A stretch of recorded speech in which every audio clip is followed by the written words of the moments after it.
Assalamualaikum warahmatullahi wabarakatuh. Halo teman-teman, apa kabar? Kali ini kita akan belajar mengenai apa itu teks prosedur. Tujuan pembelajaran kali ini adalah peserta didik mampu mengidentifikasi struktur dan kaidah kebahasaan teks prosedur. Sebelum memulai, tahukah kalian apa itu teks prosedur?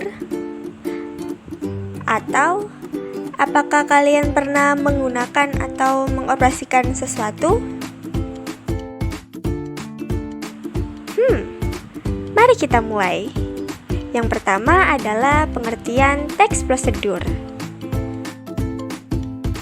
Teks prosedur adalah suatu bentuk teks yang berisi langkah-langkah atau tahapan-tahapan yang harus dipenuhi dalam melakukan suatu kegiatan agar kegiatan tersebut berjalan dengan baik.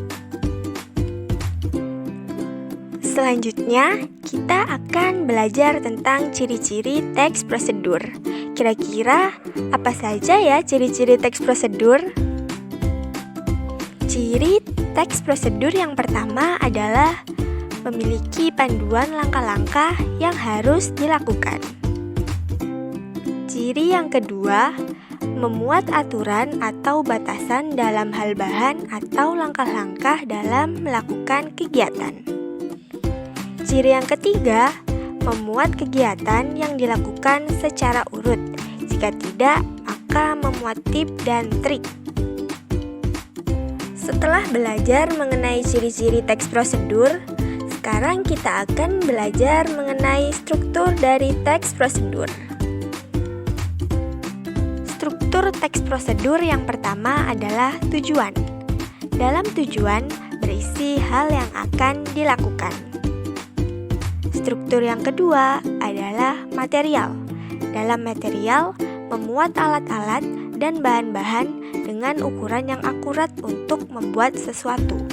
Tapi perlu diingat ya teman-teman, kalau material ini bersifat opsional, jadi bisa ada dan bisa tidak ada. Struktur yang ketiga adalah langkah-langkah. Dalam langkah-langkah, berisi urutan langkah secara rinci dan bertahap. Struktur yang keempat adalah penutup. Dalam penutup, berisi simpulan dari suatu prosedur yang telah dilakukan. Dapat juga berisi harapan atau pemanfaat yang didapat. Teks prosedur juga memiliki 5 kaidah kebahasaan ya teman-teman. Kaidah kebahasaan yang pertama adalah menggunakan kalimat perintah. Contohnya, mainkan, tambahkan, dan siapkan. Kaidah kebahasaan yang kedua, menggunakan kalimat saran dan larangan.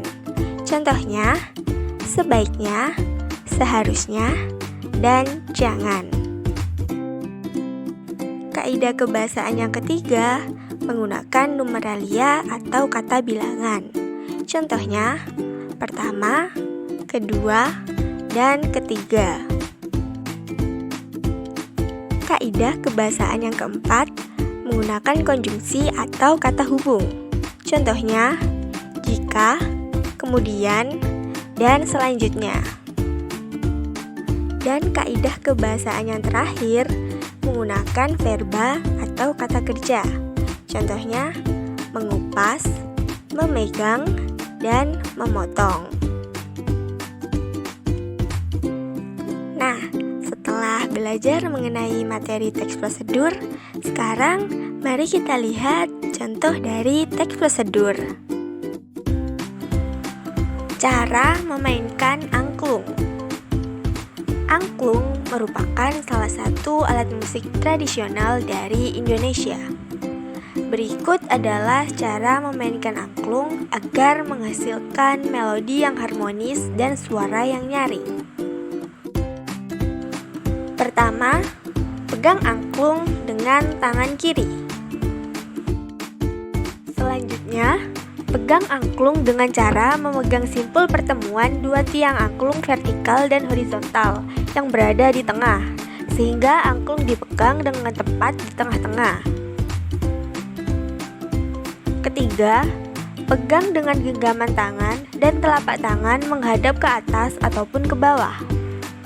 Selanjutnya, posisikan angklung yang dipegang tegak dan sejajar dengan tubuh.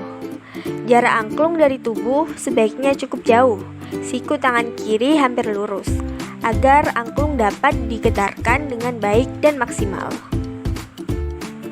Kelima, pegang ujung tabung dasar angklung dengan tangan kanan dan getarkan dengan getaran ke kiri dan ke kanan, dengan posisi angklung tetap tegak, tidak miring agar suara angklung rata dan nyaring.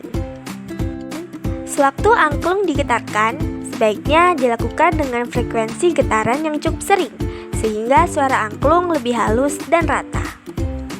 Dan yang terakhir, mainkan angklung sambil berdiri agar hasil permainan lebih baik. Selamat berlatih untuk melestarikan budaya kita. Dengan mengikuti langkah-langkah di atas, kalian akan dapat memainkan angklung dengan baik dan benar. Nah, setelah melihat contoh dari teks prosedur tadi, mari kita mengasah otak. Kalian dapat menjawab soal-soal ini.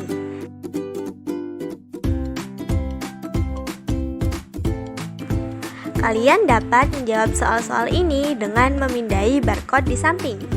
Selamat mengerjakan!